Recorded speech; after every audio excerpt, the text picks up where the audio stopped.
గౌరవ శాసన మండలి ప్రతిపక్ష నాయకులకు సీనియర్ నాయకులు బొత్స సత్యనారాయణ అన్నకి వేదిక పైన ఆసీనులైనటువంటి పెద్దలందరికీ కూడా పేరు పేరున నా హృదయపూర్వక నమస్కారం తెలియజేసుకుంటా ఉన్నా.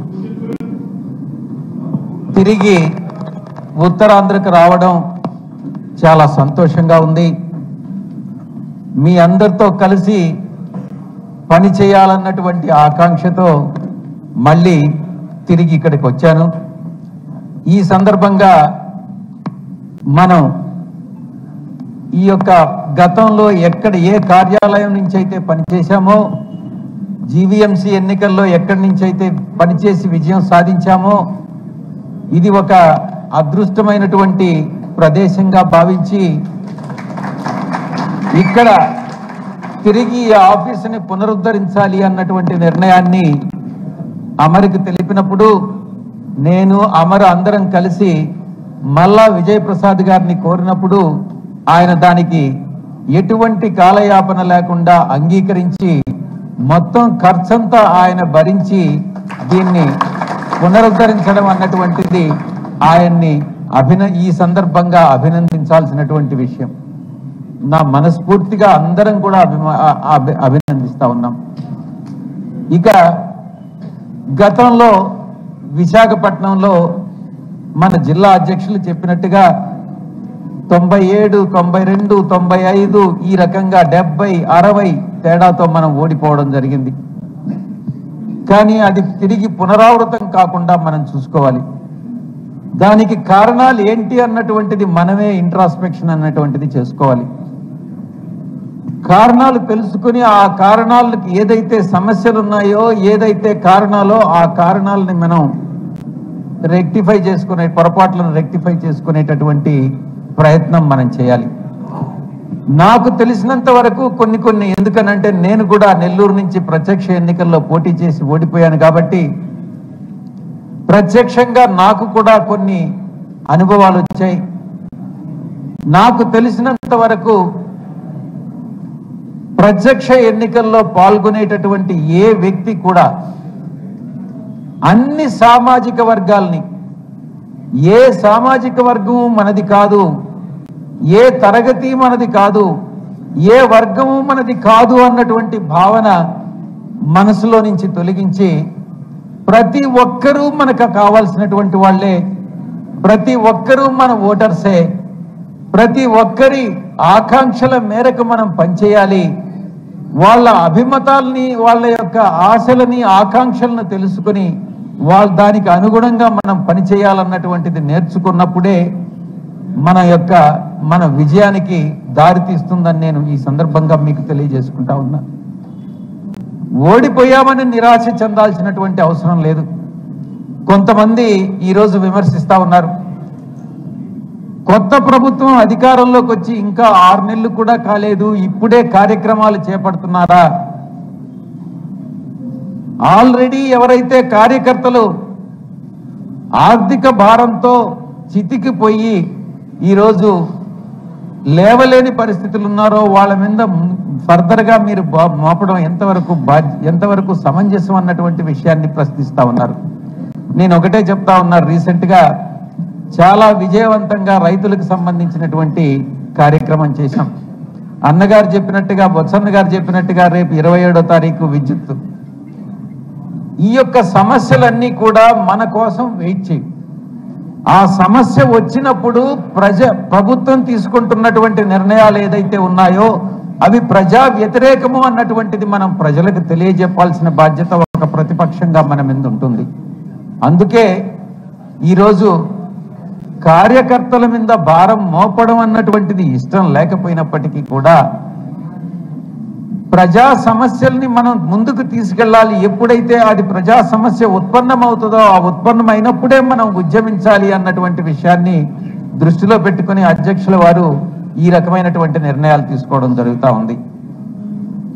మనం గతంలో చూసాం, నేను ఇప్పుడే చెప్పాను, మనకు ప్రతి ఒక్కరూ కావాలి.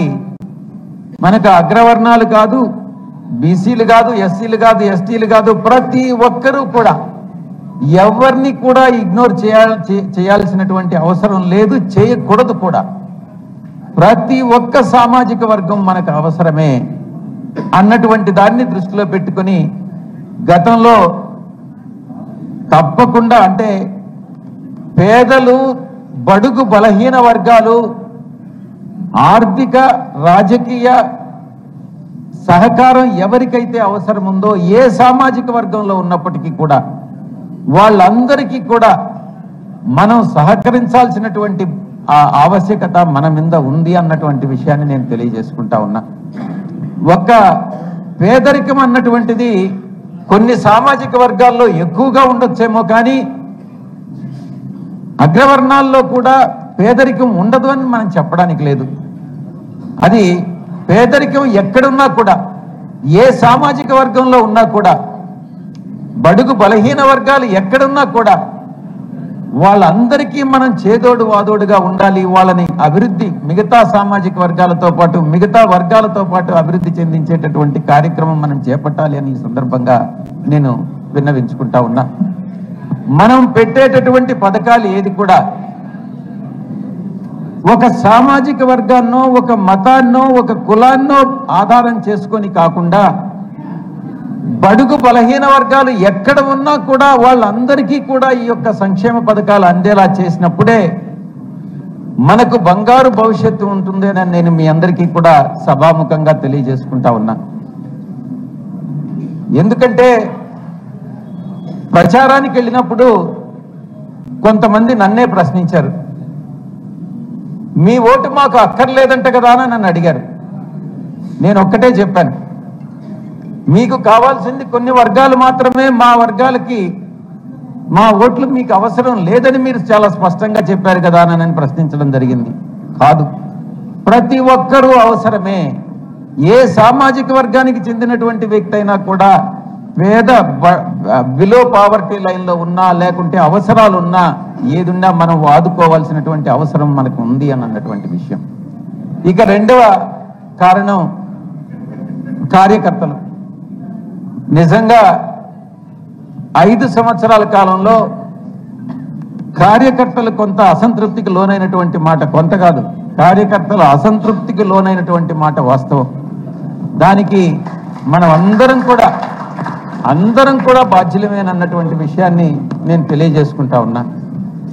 తిరిగి అది పునరావృతం కాకుండా కార్యకర్తలందరూ కూడా సంతృప్తి పరిచే విధంగా మనం ఏం చేయాలి అంటే ఈ 4.5 సంవత్సరంలో మనం ఏదైనా చేయలేకపోవచ్చేమో కానీ తిరిగి మళ్ళీ అధికారంలోకి వచ్చినప్పుడు కార్యకర్తలు చేసేటటువంటి సేవలను మర్చిపోకుండా మనం చేసేటటువంటి ప్రతి పథకం, మనం అమలు చేసేటటువంటి ప్రతి పథకం కార్యకర్తలను దృష్టిలో పెట్టుకుని మనం అమలు చేయాలి అన్నటువంటి విషయాన్ని నేను తెలియజేసుకుంటా ఉన్నా. ఇక పార్టీని క్షేత్రస్థాయిలో బలోపేతం చేయడం. గతంలో కౌంటింగ్ సెంటర్కి నేను వెళ్ళినప్పుడు మొన్న ఎన్నికల్లో మనం 8 గంటలకి కౌంటింగ్ స్టార్ట్ అయితే నేను 6 గంటలకి కౌంటింగ్ సెంటర్లో ఎంటర్ అయ్యా. 8 గంటలకి కౌంటింగ్ స్టార్ట్ అయింది. 8 గంటల 10 నిమిషాలకి నాకు పూర్తిగా అర్థమైపోయింది మనం అధికారంలోకి రావట్లేదు అన్నటువంటి విషయం. కానీ ఇక్కడ మనం చెప్పుకోవాల్సినటువంటి విషయం ఏంటంటే 10 గంటలకంతా 10-11 గంటలకంతా మన యొక్క బూత్ ఏజెంట్స్ కానీ మన కార్యకర్తలు కానీ కౌంటింగ్ సెంటర్ నుంచి వెళ్ళిపోవడం జరిగింది. నేను ఒక్కటే నిర్ణయించుకున్నా, ఎవరు వెళ్ళిపోయినా కూడా సాయంకాలం 6 క్లోజ్ అయినంత వరకు కూడా ఉండి వీవీప్యాట్లు కూడా కౌంట్ చేసినంత వరకు ఉండి రిజల్ట్ డిక్లేర్ అయిందాకా ఉండి వెళ్ళాలి అని. ఎందుకంటే ఒక 5 ఈవీఎంలు సెలెక్ట్ చేస్తారు. మనకు కావాల్సిన ఈవీఎం సెలెక్ట్ చేసి దాన్ని కౌంట్ చేయమని చెప్పి అడిగే అవకాశం ఉంటుంది. మనం ప్రూవ్ చేసే అధికారం ఉంటుంది. ఈరోజు ఈవీఎంల మీద మనం అనుమానాలు వ్యక్తం చేస్తున్నాం. అలాంటప్పుడు చివరి వరకు కూడా కార్యకర్త ఉండి మనం ఓడిపోతున్నామని తెలిసినప్పటికీ కూడా నిరాశ అన్నటువంటిది మనసులో ఉన్నప్పటికీ కూడా చివరి నిమిషం వరకు పోరాడటమే మన కర్తవ్యంగా భావించి ఏ అవకాశాన్ని వదులుకోకుండా పోరాటం సాగించాలని మీ అందరికీ కూడా నేను మనస్ఫూర్తిగా విన్నవించుకుంటా ఉన్నా. మన గౌరవ జిల్లా అధ్యక్షుల వారు చెప్పారు, అందుబాటులో ఉండడం నిజంగా చాలా చాలా ముఖ్యమైనటువంటి విషయం.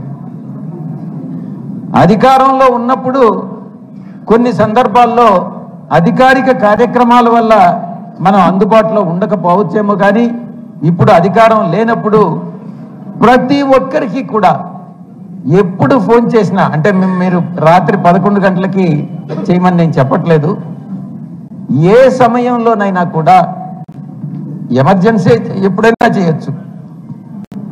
ఏ సమయంలో కూడా మనం కార్యకర్తలకి కానీ ప్రజలకి అందుబాటులో ఉంటే తప్పకుండా మనం విజయం సాధించేటటువంటి అవకాశం ఉంటుంది అన్నటువంటి విషయాన్ని నేను తెలియజేస్తా ఉన్నా. గతంలో జీవీఎంసీ ఎన్నికల్లో మనం ఎలాగైతే విజయం సాధించామో అదే కృషి, అదే పట్టుదలతో కానీ మనం పనిచేసినట్టయితే తప్పకుండా తిరిగి మనం 2027 ఎన్నికల్లో మనం విజయం సాధిస్తామని నేను తెలియజేసుకుంటా ఉన్నా. నేను మొట్టమొదటి నుంచి కూడా చెప్తా ఉన్నా, తిరుపతిలో భూమన కరుణాకర్ రెడ్డి గారి ప్రమాణ స్వీకారం సందర్భంగా మొట్టమొదటిసారిగా నేను చెప్పాను, పార్లమెంటులో 1 నేషన్ 1 ఎలక్షన్ అన్నటువంటి బిల్లు వస్తుంది, 2027లో ఎన్నికలు జరుగుతాయి అన్నటువంటి విషయాన్ని నేను చెప్తా వచ్చాను. తప్పకుండా కాకుండా 2027లో పరిస్థితులు మారి అది బీజేపీ పార్టీకి అనుకూలంగా, అంటే అధికార పక్షానికి అనుకూలంగా లేనట్లయితే ఏదన్నా పోస్ట్పోన్ చేయొచ్చేమో, కానీ ఎందుకంటే ఈ చట్టంలో బిల్లులో ఒకటే పొందుపరిచారు, ఆ డేట్ అనేటటువంటిది ఎప్పుడు అమల్లోకి వస్తుందన్నటువంటిది భవిష్యత్తులో ప్రభుత్వం నిర్ణయిస్తుంది అన్నటువంటి విషయాన్ని. వారికి అనుకూలంగా లేకుండా పోస్ట్పోన్ చేస్తారేమో, కానీ తప్పకుండా 2027లో మనకి ఎన్నికలు వస్తాయి. కానీ సాధారణంగా కానీ చూసుకుంటే జూన్లో రావాలి 2027, కానీ నా యొక్క ప్రెడిక్షన్ జూన్లో రాకపోవచ్చు, సెప్టెంబర్లో రావచ్చు అన్నటువంటిది నా యొక్క అంచనా. తప్పు కావచ్చు, కానీ 2027 ఎన్నికలకు మనం అందరం కూడా సిద్ధంగా ఉండాలి అన్నటువంటి విషయాన్ని నేను మీ అందరికీ కూడా తెలియజేసుకుంటా ఉన్నా. ఇక మహిళా బిల్లును మనం పాస్ చేశాం గతంలో, తప్పకుండా 33% మహిళలకు రిజర్వేషన్ వస్తుంది, వచ్చి తీరుతోంది. ఎక్కడ ఏ నియోజకవర్గాలు పెరుగుతాయి, డీలిమిటేషన్ వస్తుంది. ఆంధ్ర రాష్ట్రంలో 175 నుంచి 225 అవుతాయి. అలాగే లోక్సభలో స్థానాలు పెరుగుతాయి, రాజ్యసభలో స్థానాలు పెరుగుతాయి. మహిళలకి దాంట్లో పెరిగినటువంటి సీట్లలో 33%, అంటే 1/3 మహిళలు. మొత్తం సభలో ఏ సభలో చూసినా కూడా ప్రతి ముగ్గురులో ఒక మహిళ ఉంటారు అన్నటువంటి విషయాన్ని మనం తెలుసుకోవాలి. ఇప్పటి నుంచే ఏ నియోజకవర్గాలు మహిళలకు వస్తాయో, ఏవి రిజర్వేషన్ డీలిమిటేషన్లో రిజర్వ్ అవుతాయో ఇప్పుడే చెప్పలేం, కానీ మొత్తం మీద అందరం కూడా దానికి సిద్ధంగా ఉండాలి, మహిళల్ని ఎంకరేజ్ చేయాలి. ఏ నియోజకవర్గాల్లో అంటే ఇప్పుడు 2225లో 1/3, అంటే ఇంచుమించుగా 75 మంది మహిళలు ఉంటారు అక్కడనే. 75 కాన్స్టిట్యున్సీస్లో మహిళలు ఉంటారు. కాబట్టి మహిళలకి ఇప్పటి నుంచే కూడా మనం మహిళలకు ప్రాధాన్యత ఇచ్చి వాళ్ళని ఎలక్షన్కి సిద్ధపరిచేదానికి మనం అందరం కూడా సమాయత్తం కావాలని నేను మీ అందరికీ కూడా నేను విన్నవించుకుంటా ఉన్నా. ఈ సందర్భంగా నేను మరొక విషయం కూడా తెలియజేసుకుంటా ఉన్నా. చాలా మందికి అపోహలు ఉండొచ్చు, ఇక్కడికి మళ్ళీ సాయిరెడ్డి ఎందుకు వచ్చాడు, ఇక్కడి నుంచి అన్న పోటీ చేస్తాడని. నాకు పోటీ చేసే ఉద్దేశం లేదు. పార్టీని ఇక్కడ బలోపేతం చేయాలన్నటువంటి ఒకే ఒక సదుద్దేశంతో నేను ఇక్కడికి వచ్చాను. కాబట్టి అటువంటి అపోహలే వద్దు. తప్పకుండా అందరం కలిసికట్టుగా ఐకమత్యంగా సీనియర్లందరికీ కూడా అత్యంత విలువిచ్చి ప్రజల యొక్క అభీష్టం మేరకు మనం నడుచుకుందామని మీ అందరికీ కూడా తెలియజేసుకుంటూ ఈ యొక్క జిల్లా నాయకత్వానికి అన్న బొత్స సత్యనారాయణ గారికి, వేదిక పైన ఉన్నటువంటి పెద్దలందరికీ, మాజీ సభ్యులకి, మాజీ శాసనసభ్యులకి, మేయర్ గారికి, నా యొక్క కొలీగ్ తనుజరాణి గారికి, ప్రతి ఒక్కరికి కూడా పేరు పేరున కృతజ్ఞతలు తెలియజేసుకుంటూ నేను సెలవు తీసుకుంటా ఉన్నాను.